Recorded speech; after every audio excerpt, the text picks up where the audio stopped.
Welcome back to First Look, the show where we take a sneak peek at an upcoming game, and today we're going to be looking at Capstone's The Estates. This one's going to be coming out on Kickstarter any day now. This is a cutthroat game of real estate where we are greedy developers trying to outsmart the other ones. Yeah, so we don't have the game in front of us, but we've had a chance to sit down with Clay at Capstone at the Game of Trade show for quite some time and talk extensively about the game. So it's abstract for the most part. However, the theme behind it is that the city has opened up a number of plots within the city for developers to develop housing structures. However, they've only given them plots up to the river. Now, this river is kind of the dividing line, and being greedy developers, we want to go beyond that line.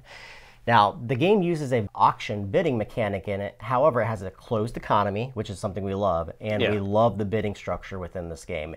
The game's going to have a variety of different houses. Now, these houses are color-coded. There's 6 different types of houses, and they are numbered 1 through 6. And they're basically pips on the type of wooden cubes. They kind of look like dice, but they're not dice at all. Those are just values on the top of these cubes. These are going to be drawn. There's 36 in total, but you're going to only play with a set number of those. You're going to bring those out, so it's going to be different every time. You're going to arrange those in a grid in front of you, which is important because when you pull from that, you have to pull from the outside edges. Also, there's going to be rooftops. There's 12 rooftops that are going to go on the top of each of these different housing structures. You're going to be building these housing structures from left to right in the 3 different rows.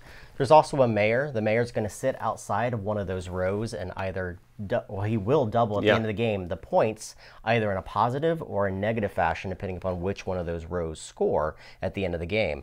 There's 6 certificates. These represent the 6 different colored cubes or building structures in the game. The first player to build any one of these cubes is going to gain that certificate, meaning they're going to score the points for that color at the end of the game.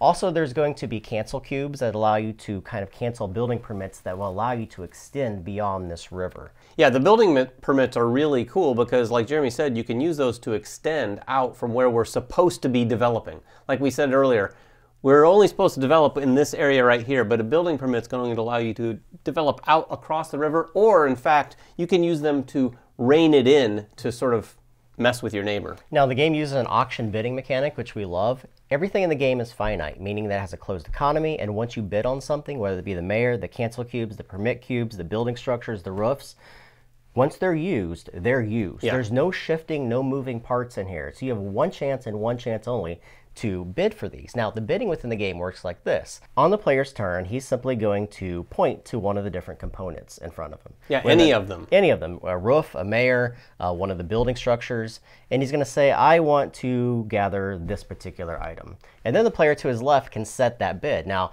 each player is going to start with $12 million, so they can bid all their money if they so wish, or they can bid as little as they want. And you're going to keep going around the table with players increasing that bid until it gets back to the player who made the initial pick. He then has one of 2 options. He can say, okay, you bid $3 million for it, give me your $3 million and it's yours to keep. Or he can say, you know what, I'm going to bet $4 million since I'm the last player and I made the choice. I'll bid one higher than you, but I have to give you $4 million. This is where the closed economy within the game is set. Yeah, and once someone has won the bid, they take that thing and it's immediately placed in the game. So be it a building structure, a roof, the mayor, a building permit, all of those things are going to be placed and put into the game. Now, the game is going to develop over time, like we said, literally. As you build buildings here, you can adjust these things with building permits.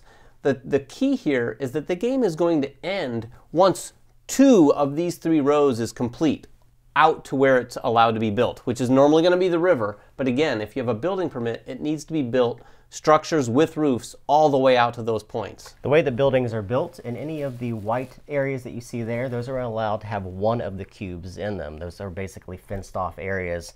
So once those are built, they have to have a roof on top of them. However, any of the other ones are going to be built vertically. And the way that those work is you have to have the higher number on the bottom all the way to the lower number. So you can have a 6, then a 5, then a 4, 3, 2, and 1, or any combination of that where the number on top is lower than the numbers on the bottom. And then you always finish off any building in the game with a roof. Yeah, and it has to be built with a roof. If it doesn't have a roof, it's not built. And any row that's not built at the end of a round or at the end of the game is actually going to score negative points for all of those buildings for any of those players who control them. Yep, so the game, as David said, is going to end when any of those 2 rows are built out. And again, the mayor is going to be tricky because the mayor is going to double the point values for one of those particular rows, and if that row is one that does not score, you get negative points. The way that the scoring works in the game is depending upon the cubes that are there. So if you have a 6 with a 1 on top of it, that's 7 points, plus whatever the roof structure is worth itself. Yeah, the roofs are kind of interesting because those are going to come out of a bag randomly and then be turned over during the auction phase. So everyone will know what they're bidding on when they're bidding for a roof, but it can have a pretty significant swing to the score of a particular building. Absolutely. So guys, that is the estates. Can't wait to get our hands on this one. It looks super cool. Love the auction bidding. Very cutthroat. If you guys have questions about it, make them in the comments below and come back to check us out on our next first look. Bye-bye.